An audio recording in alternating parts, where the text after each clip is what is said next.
All right.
Let's try this with a little. Oh, there it is. Oh yeah, this is some Friday music, but it's almost Friday.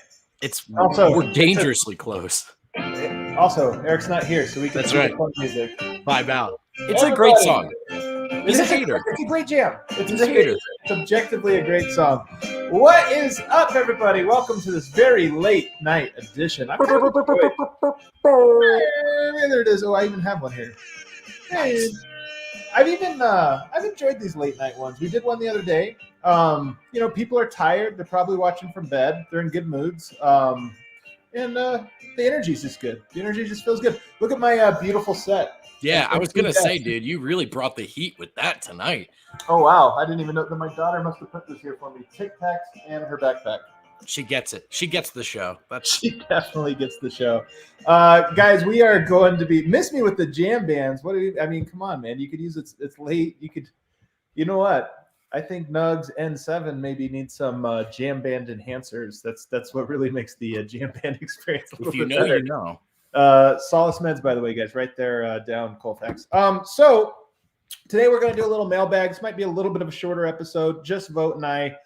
We got some good questions. I like this. If you guys don't know, one thing I want to say, a lot of the people that are in here right now, yo, booyah, all this stuff, real fans in here. I love it.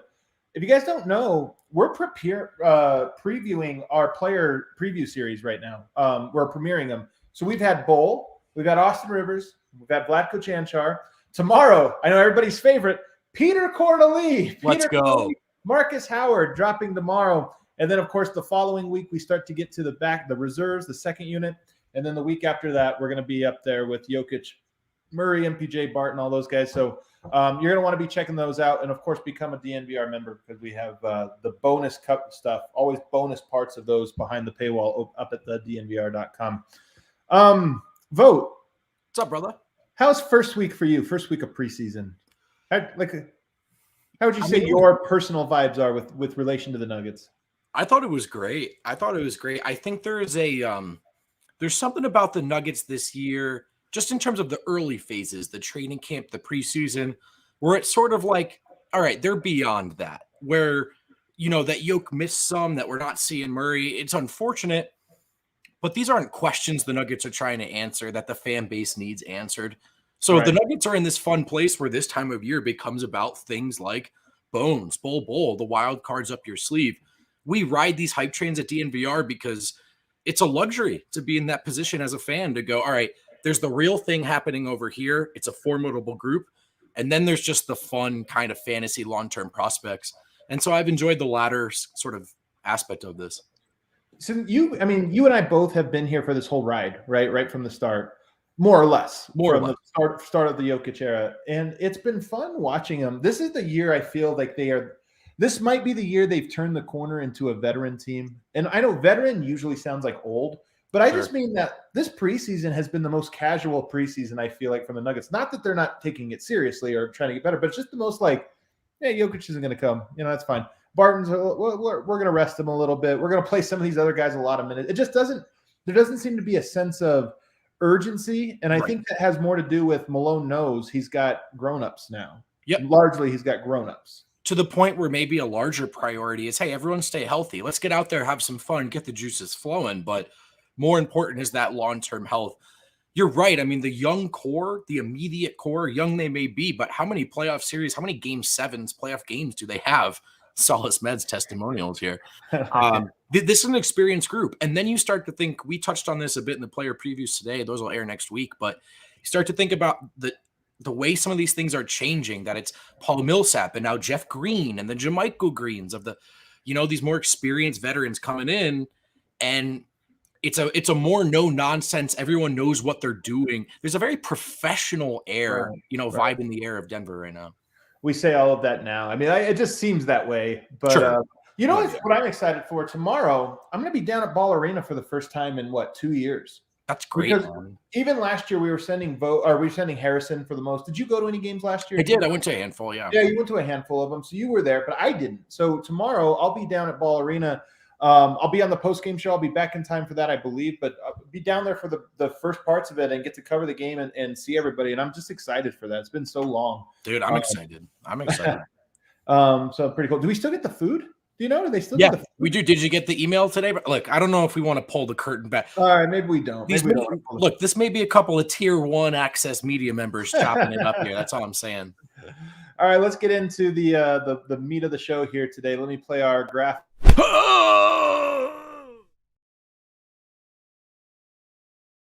I just wanted to play the graphic. That's all. It gets me every time. Every time too. I love it. So we asked you guys earlier today. If you're in the chat, by the way, and you have some questions for us, feel free to hit us. Feel free to hit us with those. We'll try to get to as many of these as we've seen. So the first one, a little bit of a favorite of the week. I feel like, Vote, we've talked about this question no fewer than 30 times. 100%. That's right. But nonetheless, still a good question here from P. Flowerstone. How much does Bones play this year? How much does he play? Go for it. Can I reframe this question for you? Does your answer to this question, has it changed at all since a month ago? Well, yes, absolutely. No question about it. I mean, and we've said this, even that I've answered on the show really about how maybe even as little as 1 week ago or 2 weeks ago before training camp began, I thought, he'll get spot minutes. Guys will get hurt, so he'll get called up to play. I mean, Marcus Howard last year even got called up to play at times during the regular season. So I thought that would happen with Bones. But now I look at it, I honestly, I don't want to. Our Bones, we recorded our Bones preview today, and it was one of maybe my favorite one we've done. I don't want to show my hand too much, but let's just say I'm optimistic that Bones is going to break in this rotation in some capacity. I don't know that it'll be opening night. I don't know that it'll be opening week or month. But I think at some point, it's like Bones, I think he has a great chance to earn real minutes, not just, we're out of guys, put him in there. Yeah, I mean, I would say outside of the rotation, but right in that spot where, I mean, the obvious thing you want to say is injuries, but how about this? It doesn't have to be injuries. I think we've talked a little bit, again, I don't want to, we have some player previews coming out. We've talked a little bit about Will Barton and maybe finding ways for him to rest. That's a hard thing to do with Jamal Murray out. That much easier, though, I think, with how good Bones has looked thus far. So you're talking about Austin Rivers getting a spot start, but then do you turn to Bones as that backup shooting guard? And I think depending on how things are going, if the Nuggets are cruising, Malone may feel comfortable doing that at stretches. So I won't say in the rotation, but I don't think you're going to see him banished or chained to the end of the bench necessarily. I like this. We've had is Bones Damian Lillard. I like that we're already 2 preseasons. Yeah. Bones better than Damian Lillard. We're aiming higher. Nobody has we didn't just draft somebody better than Damian Lillard, not just Damian Lillard. Hey, I like this comment too. I've seen a lot of this because I know there was that fun graphic that went out about him saying pull up from half court. And that stuff's real about Bones, and that's fun. But I also see the pushback. Well, how about we focus on playing the game the right way first? Here's the thing, though. Check the tape. I mean, that preseason game, it was a lot of getting to the rack, getting to the hole, not necessarily settling for jumpers. So I think from a media perspective, he knows he can pull on that thread and have some fun. But I actually think we're talking about a guy who has a better understanding of what he needs to do on the court as a rookie. Yeah. And that's same thing. Like, I don't think he's taken bad shots necessarily, like where I'm like, man, what is this dude doing? He gets to the rim, he distributes, he's pretty unselfish, and every now and then he pulls up from deep. And here's the thing people don't realize about pulling up from deep. There's a value to it that goes beyond just like, maybe it goes in and guys have to, don't guard you. If you can create a fear in the defensive eye, this is what Portland does so well. So what Steph Curry and the Golden State Warriors do so well. If you can extend where the ball screen is up the court 2 or 3 feet, because guys are so afraid we have to jump out on Bones Hyland from 27 feet away. If you can do that, you open up the paint even more. And so when people say like, don't do this or that, like he's going to explore that, especially in the preseason. And he might explore that in the G League if he's down there. And maybe he explores that in garbage time when he's in there. But until he is doing it where you're like, hey, man, calm down, be smarter with the ball. Until you have to say that, I don't think people should worry about it because he has demonstrated he knows how to balance it. I agree. And actually, to this point, appears to be manipulating his reputation into buckets and or assists. Right. Somebody asked here earlier, I wanted to get to this. Jacob asked, watch party at DNVR. I don't know if it's an official watch party, but the game is supposed to be televised. Therefore, we will have it at the bar. So if you come to the bar tomorrow, it's a Friday, so you might as well come down to the bar. It's a great time. If you come down, guess what? Bo will be there. Superstar Dev will be there. I think D-Line will be there watching the game. And I'll be there probably right at the end of the game. So, we'll have a chance. We'll talk Nuggets with you guys, and obviously it'll be on the TV. Next question. Let's scroll on back here, see what else we have. We had some really good ones. We did. Not that this one wasn't a really good one. It was very good in its own way. What is the single lineup that you most hope will hit the floor at some point this season, pre-Murray's return? Answers don't have to be realistic. I like that. Well, okay. So what do you have here, Vote? What's your lineup? Look, it's some version of the starters. That just has to be the answer. I'll just say PJ Dozier in there instead of Monte. And I don't know quite yet, Adam, if this is Barton, PJ split duties as primary ball handler, who does what necessarily, but just in terms of that sort of defensive first aspect for players you feel really confident in offensively, especially on the aggregate scale. So what is that fifth piece? Does it need to be an offensive player? Can it just be a defensive dynamo? And then PJ, the kind of guy who on his best night splits that difference. So throw him in there for Monte. I'm curious about it. That's not a knock on Monte, by the way. I just think I know what I'm getting. Yeah. Okay. For me, the lineup I'm most curious for involves PJ Dozier. So for me, it would be, Michael Porter, Jokic, of course, PJ Dozier. I'm just so curious for Bones. I want to see Bones, and I want to see him with some respect. Maybe actually let me change it up because I think Aaron Gordon's in there. Man, this is tough because I was going to say Dozier and Barton, but maybe if I go Bones, Barton, I think that might be the most fun I could have. Bones, Barton, MPJ, Gordon, Jokic. That would be a hell of a fun lineup. I don't know if that's like the one I'm most clamoring for in terms of, that's going to be a great one. It's just that, hey, that would be a fun one. Is there a defined point guard in that group? I think it's Barton. I think, and again, I don't think there's a defined, he's the point, like he's running. Sure. But I just think he handles the ball primarily. But, here's the thing about Bones that's impressive. I say that because typically speaking, a rookie with a bunch of veteran players would just take a back seat. But Bones seems very comfortable not doing that. So yeah.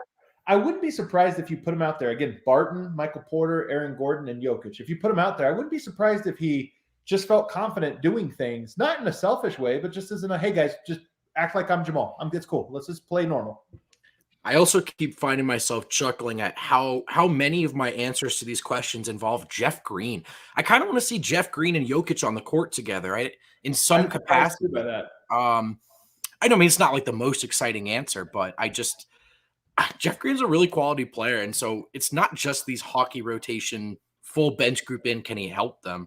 Yeah. I'm really curious to see if and how he's staggered with the starters and if he gets any minutes alongside those, the QB1 guys, right? First on the depth chart. So he's a great player. And I don't know. It's funny. His whole career, I've always thought of him as like this kind of boring guy, a good player, but boring. And now I'm sitting here going, I can't get enough of Jeff Green. I'm a little confused by that.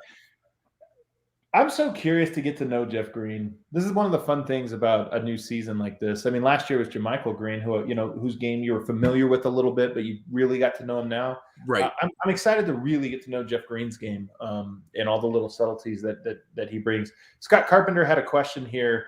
He says, you guys ever go back and do, previous eras of the Nuggets, kind of like The Last Dance? And then later on, he says, I know Adam has the Keeping It 1000. Yes. So the Keeping It 1000, so far, that Legend series, the point of that series, if you guys don't know, I do a podcast with George Karl. Yes, that George Karl, Denver Nuggets legendary coach. Good flex. And thank you. We have a new episode tomorrow, 4:00. It's going to be recorded live at the bar. So another good plug. And then, by the way, next week we'll have a Keeping It 1000 Legends edition with LaFonso Ellis. LaFonso Ellis will be on the show. That's awesome. We're going to talk to the Fonz. We're going to talk 90s Nuggets. So the goal, though, of that one, Scott, is to tell the entire history of the Nuggets from the player's point of view. So we get players from each era, and we just ask them questions about what it was like and, kind of relive old glory. So it's not going to be like Last Dance where it's hyper-produced this or that, but they are fun conversations that I think you'll get a lot from. So far, Alex English and Kenneth Fareed. So we've got 2 down, 2 completely different eras. Next week, we'll add a 3rd completely different era. I'll testify to that, man. I mean, I'm all in on the Nuggets now. Hardly a historian. Don't have much connection to those prior eras. Excuse me. So I've really enjoyed that podcast. Not just blowing smoke. It's a good way for me to sort of relearn about the history and all that. So a strong recommend. I'll do one other because I'm going to go back to the question about the wacky lineup. If there was a wacky one I wanted to see, okay, let's get really weird. Jokic, Bol, Porter, Bones, and Dozier. That would be my lineup. That's weird. It doesn't really make sense, but and there's like a 0.0% chance it'll ever play. But that one would be pretty weird. I like that. I also think that's fun. Well.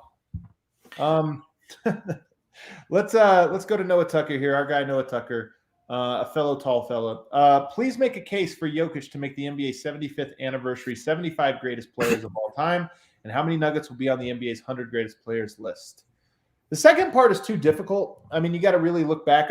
I've heard, Alex English, Carmelo Anthony, those guys I think likely to be added. So you add 2 Nuggets. Sure. I don't know if any other Nuggets will get added. But here's the thing, Vo. I don't think Jokic's going to make this list. Me either. And it's in large part because it's coming at the worst possible time. Like if this list came out in 2 years from now, Jokic would be on it. No questions asked. He's an MVP, and I think he's only going to become, in the coming years, as good or better than what he was now. And if you do play at this level for that long, like, I'm sorry, there's not very many guys that have done that. I'm on record saying I think Jokic has the potential in him to be a top 25 player all time. I mean, Dirk Nowitzki is. I think Jokic can be as good as Dirk Nowitzki was, if not a little bit better. So I think there's a chance, and I think he probably belongs. When you talk, how do you compare 75 years? It's really tough. So I get that there's no like, oh, he should do this. But I look at it and I go, is he just better than some of the guys that'll be ahead of him? No question he's better. Is he greater? It's too hard to be able to tell that. It almost reminds me of like the greatest Nugget conversation. Like I'll hear all your arguments for like he hasn't done it yet. I just won't hear that he will not. Like he is. I don't think there are 75 guys who have picked up a basketball and been better at the game than Jokic. But there is. I think the only barrier left is time. I'm with you on that. But he'll be recognized like that eventually. And the totality of he's going to have a Hall of Fame career, and it won't be built off what people like you and I said on Twitter. You're going to look at his stat totals, and it's going to start to add up to a jaw-dropping kind of effect. So eventually, he's definitely in these conversations. I'm with you. It's probably a bit too early to expect it. To expect it, but let's now try to not be politically correct. Let's be here. Should he be on it, even given just 7 years in the NBA? Hell yeah, he's an MVP, and I think he's an MVP that's like entering his prime. He's in my humble opinion, a best player that's ever dressed for one of the teams in the league. Right. So, I mean, these are you look at the criteria, you go check. I just think it might take, like, look, man, everyone that watches this show, everyone that does this show, we're 2 years ahead of that curve, 3 years ahead of that curve, and it'll always be that way. And this is what's crazy. Like, I feel validated that he won the MVP. And this is part of why it was so special for him to win it, is you could stamp and say, like, he was fourth in MVP voting two seasons ago. Right. So, right. And like, when you say that, everyone's like, whatever, whatever. But that just goes to show that he was, in a regular season, a top 5 player, and then the number 1 player, and then whatever you want to say he was in between those, which I think you would have a very easy time making the case that he was a top 5 player in those years. I mean, how many guys were a top 5 player for a 3-year stretch and aren't in the top 75? Like, come on, get out of here. There's so many ways you can slice it, man.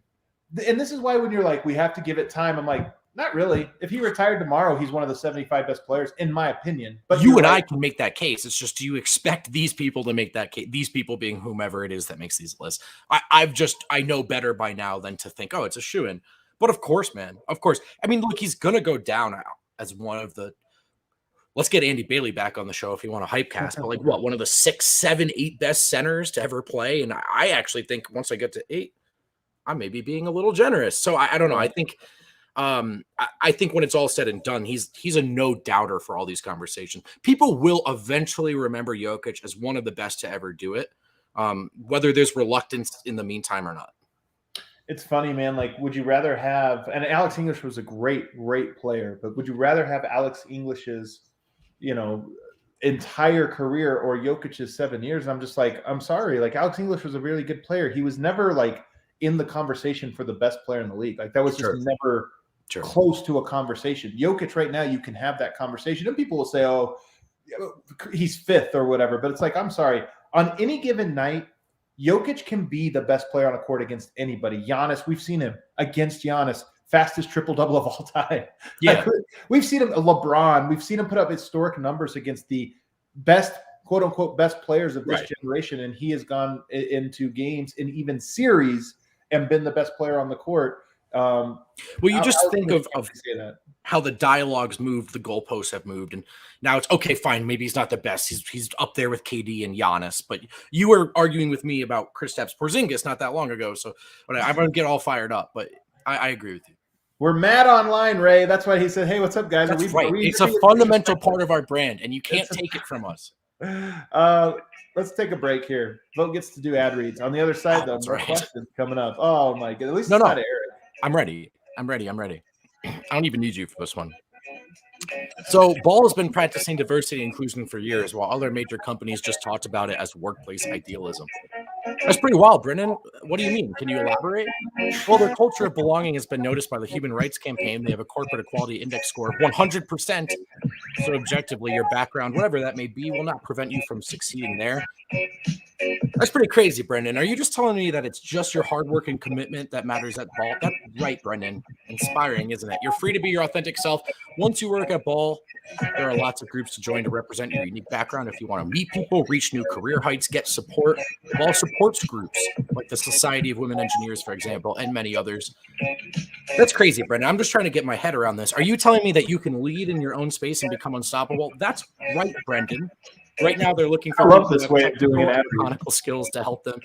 Mechanical skills to help them manufacture aluminum cans and bottles, which they've been doing for a long, long time. Going to break the bit here. If you want to do that, if you want to work for a company like this, text Golden to 77222 and you'll get linked to open positions. You can also go directly to jobs.ball.com and search for Golden. That's jobs.ball.com and search for Golden, or simply text Golden to 77222 and apply for jobs at their aluminum manufacturer plant. Aluminum can manufacturer plant. Now we're going to talk to you about DraftKings, friend of the show, sponsor of the show. Who are we kidding? If you know the show, you know all about DraftKings. So I'm just going to remind you right now, DraftKings Sportsbook, an official sports betting partner of the NFL, has a Week 5 offer every football fan should jump on. Every single one of you. New customers can bet just $1 on any NFL game and win $100 in free bets if either team scores a point. The last 0-0 tie in the NFL, Adam, was in 1943. So I'd say that this qualifies as a no-brainer. DraftKings customers can also get skin in the game with new same-game parlays, combine multiple bets from the same game for a bigger payout. If you're not sure how to do that, if that sounds overwhelming, check out the DNVR Bet Show and let our shamans, Ryan and Andre, guide you to that cash. DraftKings is safe, secure, and reliable. Best of all, you can deposit and withdraw your cash whenever you want. Download the DraftKings Sportsbook app now. Use promo code DNVR, bet just $1 on any NFL game, and win $100 in free bets if either team scores a point. That is promo code DNVR this week at DraftKings Sportsbook, an official sports betting partner of the NFL. Must be 21 or older, Colorado only, new customers only. Restrictions apply. See DraftKings.com/sportsbook for details. Gambling problem? Call 1-800-522-4700. I love this. Is the best offer. We get strange offers all the time, but look at this one we got from Jacob Crum. Genuine offer. Genuine. Just like a Jenny. Do you guys want me to record all the ads? I love that. A bunch of my ads. No, see, here's the thing. Would I accept this offer? 100%. 100%. Would our ad partners do it? I mean, you have to understand. I mean, it's like when you pay Who's a famous, like George Foreman to endorse the grill, right? You're getting the celebrity. Brendan Vogt to do Manscaped. That's what you're paying for. Like, that's right. People know that his balls carry weight. God, that was a bad sentence to really put out. Hey, I want to address this question for Manny. Do Vogt and Wind get jealous when Adam gets invites from all the podcasts to talk Nuggets? Yes. We're very sensitive and competitive. We're proud of Adam, but we're also jealous. Zach Lowe wanted me to give you his number. I said he doesn't have a phone. I was like, he doesn't. Yeah. He was like, hey, does he want to do any fan votes? ESPN's all over it. They love that content. Hey, Zach Lowe, had you want to do the fan vote? That'd be incredible. I think somebody's talking about, I did the Dunked On today, so go check that one out. You know what's funny, man?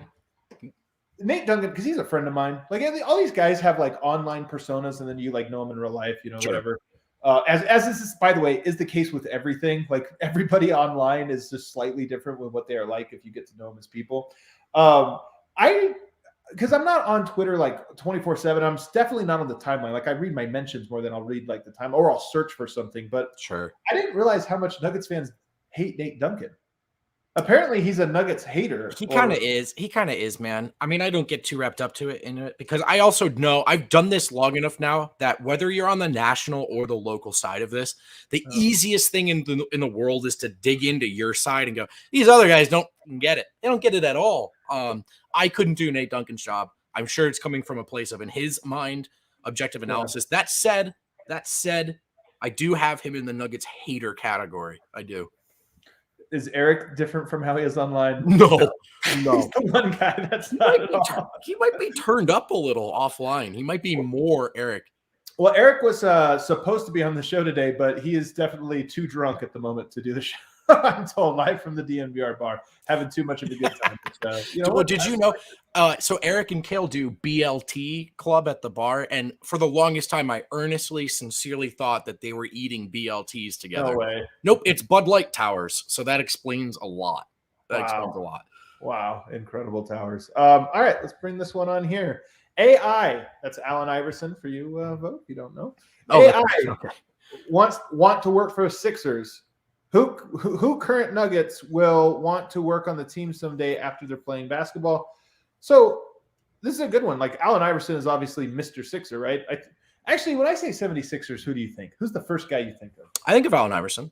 Okay. First I didn't know Dr. J. You know what's funny? You know who I kind of think of just because when I started watching? Andre Iguodala. I think of him a lot. The real AI, right? Am I right? Yeah, and then there was that one year where he and Doug Collins won a playoff series, and it was a big deal, and it was kind of fun. But Allen Iverson is, of course, the first guy.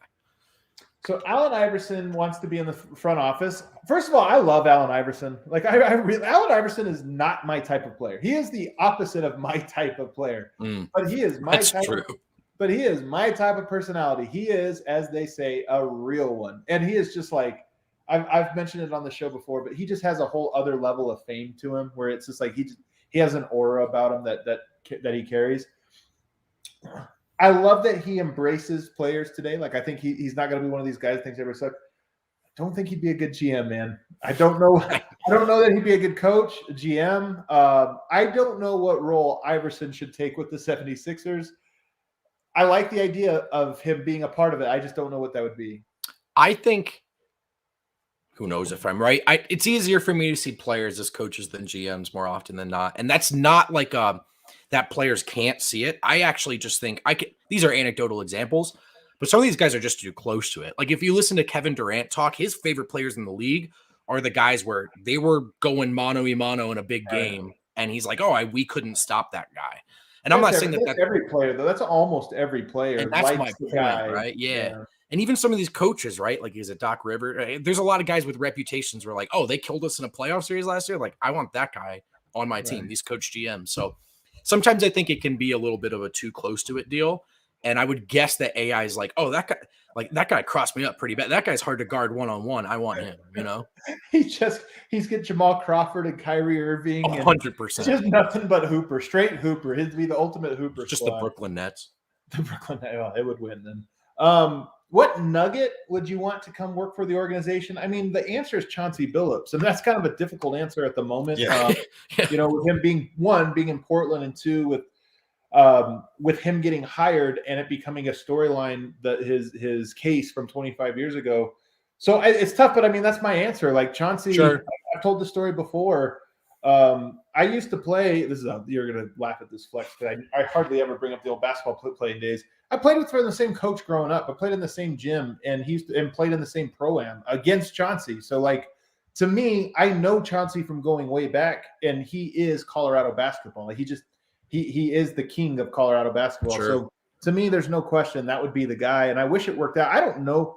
A lot of people wanted him to come in. They wanted to fire Tim Conley. This might have been before your time, but they really thought Tim Conley was doing a terrible job back in like 2016, 17. Like, fire him, bring in Chauncey, like make him the guy.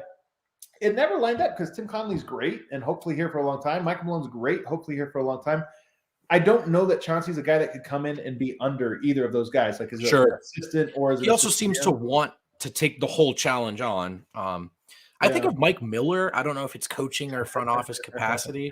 The thing is, he's not a Nuggets legend. I know he's a Jokic buddy. He's a Jokic buddy. It's not the same thing, but so Mike Miller, now he's doing agency, right? He had RJ Hampton. I feel like that's great for him because he's just a connector. Mike Miller's a guy that just can connect people. I don't know if he would be a great coach or front office. Maybe. I don't know.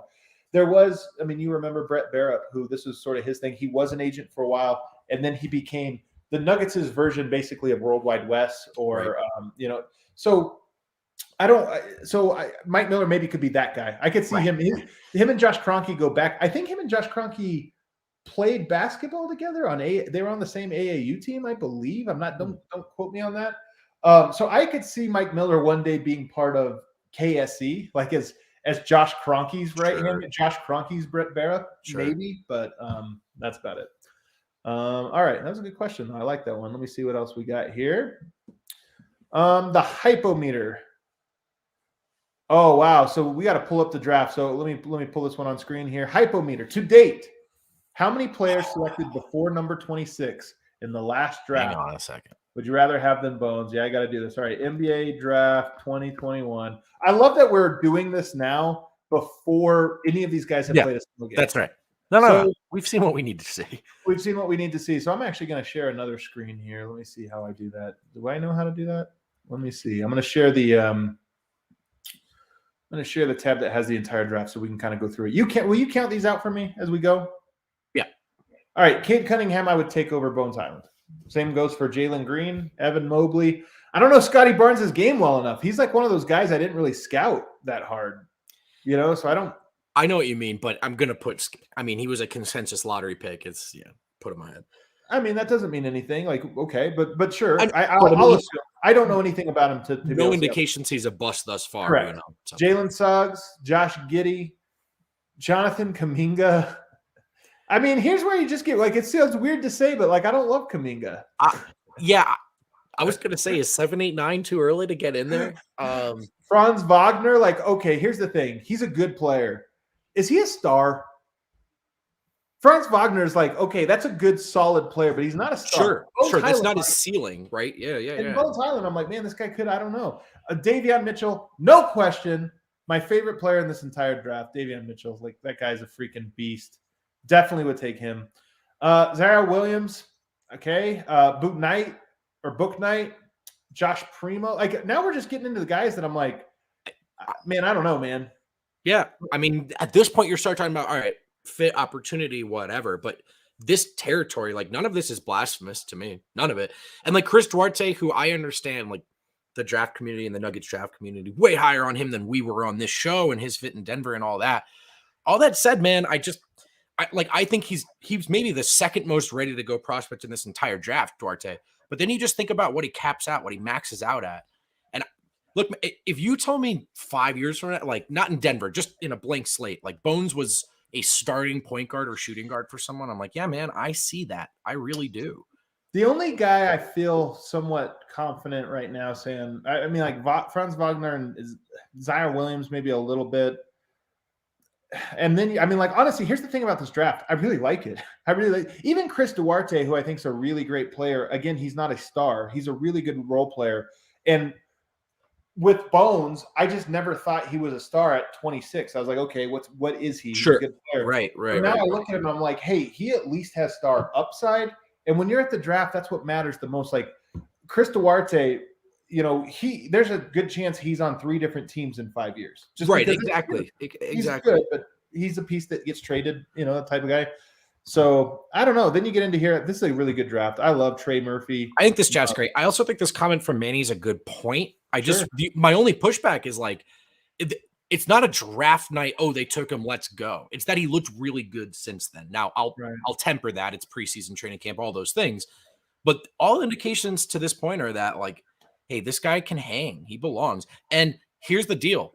All these names, we like all these names because we all just did our draft homework. A lot of these guys in between 1 and 26 will not pan out. And as of right now, I feel pretty good about Bones one way or another being an NBA player. Edgar, by the way, is a draft guy. I'll ask this one, and Edgar, you can answer in the chat. But how many, if you were to take Bones now, just rank the guys in this draft, how many spots up do you think he would move? How many spots do you think he would move up? That's kind of a good way to phrase it, I guess. I suppose. Anyone in the chat. Anyone in the chat. Just Edgar, I know, is like a big, big draft guy, so I figured I'd throw him a bone. He'll bestow some wisdom upon us.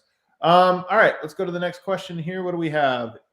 Is Bones only player currently in roster until Jamal returns that can develop 2-man game with Jokic? So, I when you say develop, it makes me think that you're just talking about the new people to get a 2-man game. Because if they said 2-man game right now, Monte and Jokic have a 2-man game. Will Barton and Jokic have a 2-man game. So you've already got 2 guys that I'm like pretty confident that they have a pretty good one. I do think Bones and Jokic, with given time, would have a great 2-man game. I don't know that Austin Rivers and Jokic will, just because I don't think Austin Rivers has that skill set. I don't know that Marcus Howard looks to have that skill set. Sure. Facu and Jokic, I think, can definitely gain a lot more chemistry than they have now. So he's another one.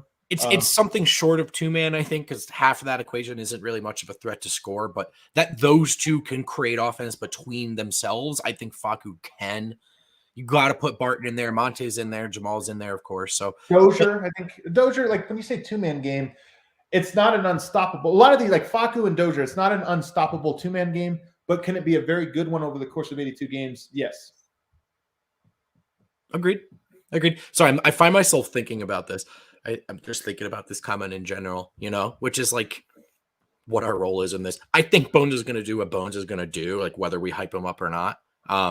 But here's my thing. Like, definitely not our job to like take pressure up. No, that's he and the coaches will figure that out. I'm just thinking about like, to me, it's about I feel comfortable doing this from the standpoint of my job because of where the Nuggets are at. Like, there are so many layers of competence in the organization, and they're so competitive that you embrace this stuff. You go, oh, the 26th pick looks great. That's super fun. So yeah, maybe there's a little bit of putting the cart in front of the horse, but it's not like, oh, did the Nuggets draft their franchise centerpiece at 26? Let's go. It's just like, oh, more found treasure. This is awesome, man. Let's embrace it.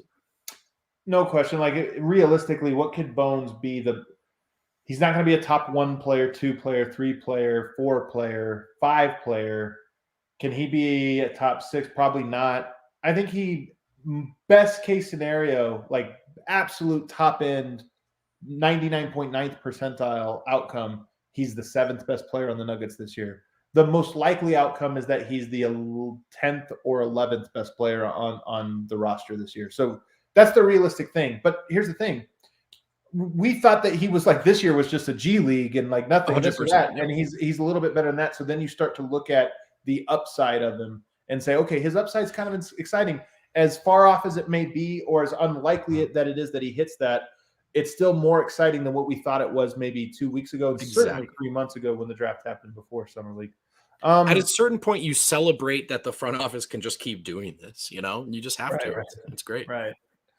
All right, let me see here. This question here. Will Busy and Bull combined average more, or I'll say fewer, I'll correct it, fewer points per game than PJ Dozier? Fewer. I mean, Bull, first of all, 2 points per game this year? Yes. Yes, they'll average fewer than PJ. Okay, yeah. I think, PJ. what did you was like 12, 13, 14 points per game for PJ. Does that sound ballpark to you as like a reasonable expectation? No, I think it's south of that. South of that? At some point, like, because there's just so many scores for the Nuggets. Right. The double figure score guys are Jokic, Gordon, Porter, Barton. And to have a fifth guy that averages double figures, maybe they will, maybe they won't. Maybe that's Dozier, but you still have Jeff Green and JaMychal Green and Monte. Like, I don't know. I just don't see it. Yeah, that's fair. A lot of guys. Then Jamal Murray comes back and changes things. So no, that was a good question, but I'm going to say no. Do you see Marcus Howard on the roster next season? This one's a little bit of a sad one. I say no. I say no too. And that's not to say he won't get another shot elsewhere. There's writing on the wall, man. You can read it. Like, especially after they drafted Bones and Facu's already on the roster. It's just like, how many tiny guards do you have? How many do you need? And also, Marcus to this point is struggling. I mean, I know we saw it in that one playoff quarter, which is, valuable data to have gathered. But at a certain point, he seems to be struggling one way or another, I think, to adjust to this level, at least for now. So if it happens for him, it's probably on another roster, I think. Oh, lost Adam. Sick. Just me and 101 people hanging out by ourselves. Shoot me a question if you have one. Oh, he's back. All right. I think did you panicked? Oh, panic. I was scrolling and I went backwards and it went back and then it took me out of this. Oh, I've done that. Yeah. And you go, sorry, dude, my internet's out. I don't know. Yeah. Let's take a break. Our last break. On the other side, we'll look ahead. That's all of our mailbag questions. Bye, Adam. That's very unceremonious. Just like, I'm going to bed. Pretty funny. We'll look ahead to tomorrow's game. Preview it just briefly before we get out of here. Adam, the weekend's coming up. Do you know one thing that you can do on the weekends in Denver, Colorado? What? You can smoke some pot. Okay. I thought that's what I was going to say, but okay. There's a lot of options. This is just one of them. One of the things you can do is smoke some pot. If you're trying to do that, check out Solace Meds. They have 4 convenient Colorado locations, one in Fort Collins, one in Wheat Ridge, one up Broadway, one just blocks away from the DNVR bar on East Colfax. Here's what's going down at any of these locations in the month of October, aka the current month. Dixie Gummies, 25% off. Solace Bars, 25% off. Solace Sticks, 25% off. Mile High Extractions, 25% off. Summit, 25% off. 1906 drops, 25% off. You get a deal. You get a deal. You get a deal. 1030 through 1031. The entire store is buy 3, get 1 free. On 1031, you get a goodie bag with a purchase of $50 or more. But wait, there's more. If you head to any location, you can get a free Solace Bar or King Cone. When you mention the code DNVR20, they're also going to get 20% off your order. Look, Solace Meds makes your cannabis shopping experience a delight. You can head to their website, view their menu online, order online, and pick up at your convenience.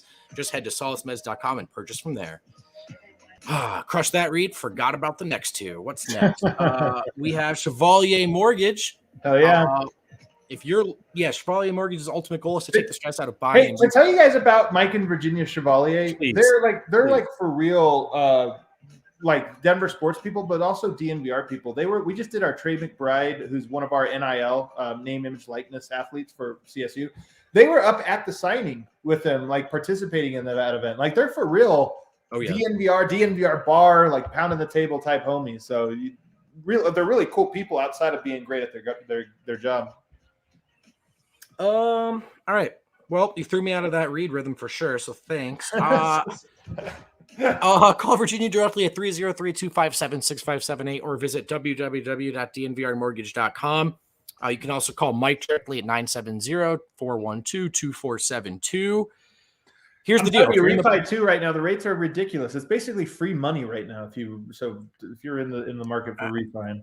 And look, if you're in that market, Mike and Virginia know how stressful it is. If you've attempted this process, you know exactly what we're talking about. Let them help you out. Let them take that burden off the extremely difficult process that alleviates so much stress and worry off your plate. Here's the deal. Visit them at dnvrmortgage.com. You can enter to win a free DNVR shirt or hat of your choice.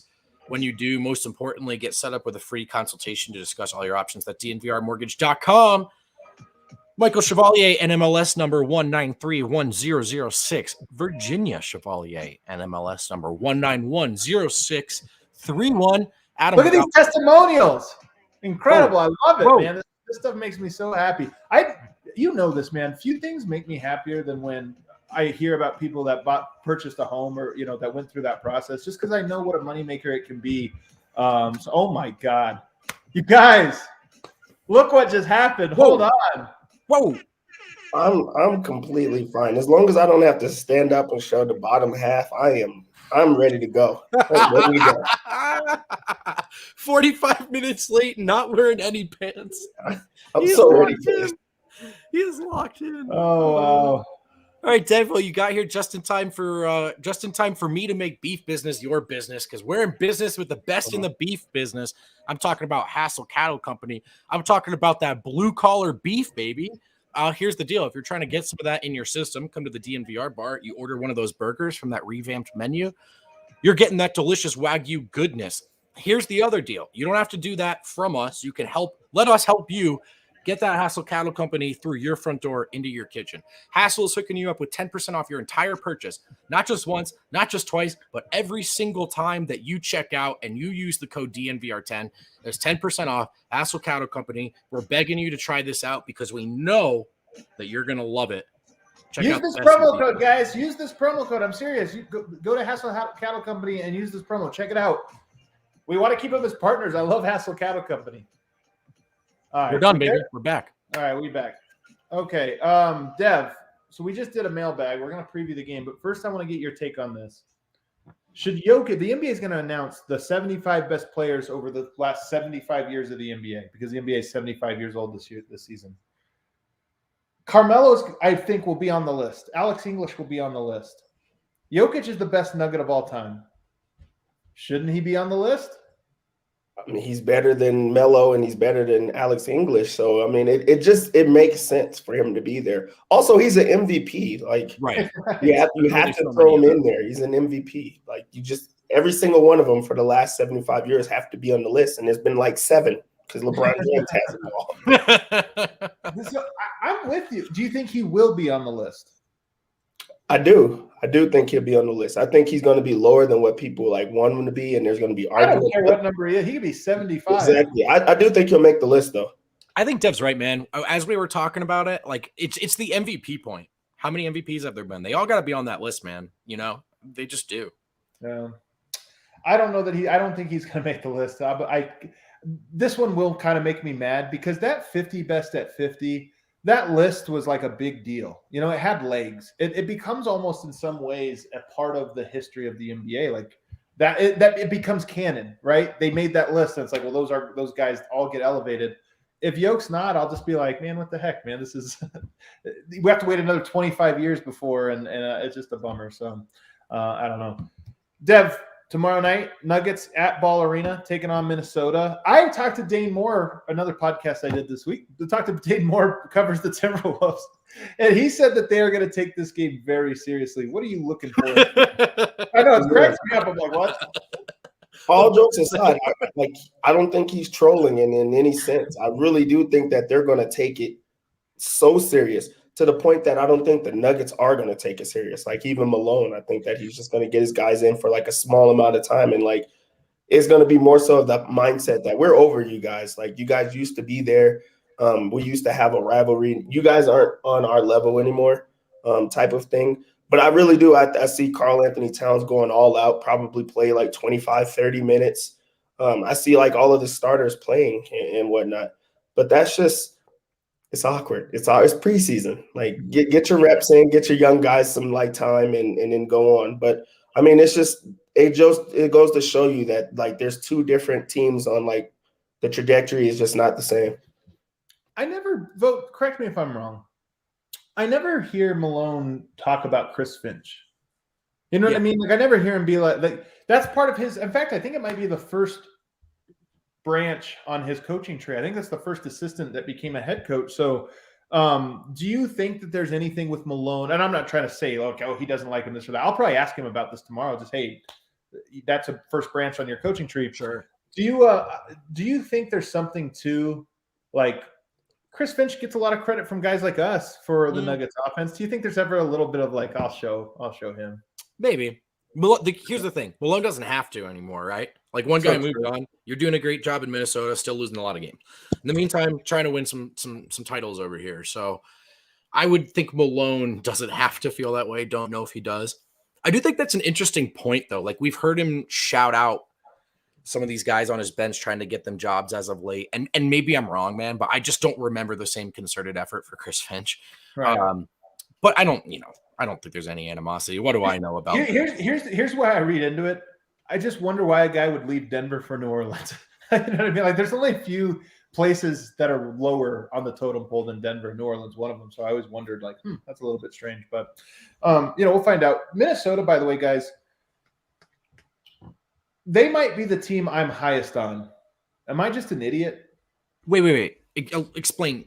Relative to the rest of the people. Okay. Minnesota, most people have Minnesota as like the 10th or 11th best team. I think they're a play-in team. I think they might be the 7th or 8th best team this year. Dev, am I crazy?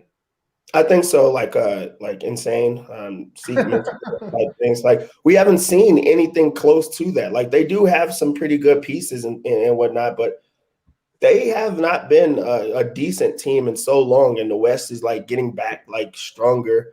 There's teams like, the Warriors are going to start like making their push. The Suns are finally good. Dallas is good. Those are teams that was like always at the bottom, and now they're pretty good. So Minnesota still has to be at the bottom. But when you look at like talent, they have like a strong team. And Karl Anthony Towns, like all things considered, is a really like talented player, a really good player. Russell's pretty fun. I think that Minnesota's like an okay team. I still don't think that they're going to be a playing team. Sorry, this guy's got Dev figured out. That is exactly where he's coming from. He's probably playing with Dev, and he's like, Dev, why aren't you on the show? Dev's like, what show? Oh, shit. Tonight? I'm just kidding, Dev. I don't think he was supposed to be on tonight. I mean, Minnesota's still lacking what they've been lacking, right? There's been a little bit of talent there for a few years now, but I think there's a lot of the words that can be easily overused in this industry also Dev matter a lot. Like culture, I just leadership. I mean, the Wolves just don't have a ton of that. I feel really comfortable saying that from the outside. So I just still think like there's a sense of purpose and direction with everything the Nuggets do these days. And I think the Wolves, it's not anywhere near that level. I think the talent's there, Adam. I just don't know if there's any reason to think, oh, now they'll put it all together. They had a terrible coach last year, Ryan Saunders. He was probably the worst coach in the NBA, in my opinion, probably the worst coach. They had so many disjointed things. COVID, Towns was going through so many different things. To me, they're just that team that's better than what they showed. Like, sure. So it will seem like they're jumping up a couple levels, but I think they were actually artificially depressed a few levels. So sure. I'm rooting for Vando too. It's funny how he's one of our too, guys. Man. I still think of him as a important question here. What is the best Finch? Easily the American Goldfinch, one of my favorite things. No love for Atticus Finch, dude. American literary hero. All right. Not really into that at all. All right, Dev, what are you looking for tomorrow? I'm looking forward to Jokic humbling Karl Anthony Towns for like that first quarter, because I think the mindset is going to be like, I'm going to go all out. I'm going to show everybody I'm like the top center and blah, blah, blah. And then he comes out and just dominates and then goes and sits down. Like he doesn't care anymore. He's like I think while Jokic is not going to take it serious, he's still going to be better than him. He's still going to go and attack him and like prove like, you're not as good as me. And then from there, I think it'll just be like a fun, game where you still get to see all of the things that we're looking forward to, the Bones reaction, and see how I think he's going to get more minutes, and I think he'll play more time with Jokic and try to give him a real look at what it will look like. So I'm looking forward to that as well. Both? Oh, sorry. I'm responding to Ray in the chat. Crusader Kings 3 is a great game, right? Also, I'll play Call of Duty with you guys. What was the question? What are you looking forward to tomorrow? Let me play off of Dev real quick. I do think there's a chance. That would be the best Friday. That would make a really great Friday. If Yoke came out, played one quarter, had 20 points, and it was just like a total sunning. If it was like I'm trying, but I'm actually not trying. I just wanted to let you know. I could have gone for 80 tonight, but hey, cute that you showed up. That'd be fun. Is it cheating to just say Bones every time? How about Bones against a team that's apparently trying very hard? Let's see. Yeah, so let's see Bones against maybe closer to real game speed. I'm excited to see that. Yeah, Dude, in preseason training camp mode, I'm into that stuff, right? The next layer of, because look, man, how many years of Jamal and Jokic do you watch before you know what's up, right? Right. Yeah, it's so true. What do you think the crowd's like tomorrow? It's a Friday night, but it's the preseason. And it's Minnesota. I don't think it'll be fun at all. Tickets though. Oh, it's in Denver too, right? Yeah. Oh, actually, yeah, it might not be too bad. Like that's like a chance that you'll be able to get to a game for cheaper, probably sit closer. It'll probably be good. I was thinking that it was still in Minnesota. Well, there you guys have it. That does it for our late night edition. Thank you guys for hanging with us, the real ones here in the chat. This was a good time. We will be back tomorrow, Friday night, the pregame show. I think that starts at 6:30 tomorrow. We're also going to have 2 previews, as I mentioned, Peter Corneli, Marcus Howard. You've already can catch up. If you're behind, you can catch up on Vlatko Chanchar. You get Austin Rivers and, of course, Bol. So you guys want to check all of that out. Thanks so much for hanging. Dev, thanks for hopping on for this for the ending here. What a little treat. What a little treat, man. You guys are so lucky. You guys are just so lucky. Didn't even have to put pants on to show up, man. Just absolutely incredible. All right. Adios, everybody. Oh, wait. Let Kaku grow. Where's the end outro video?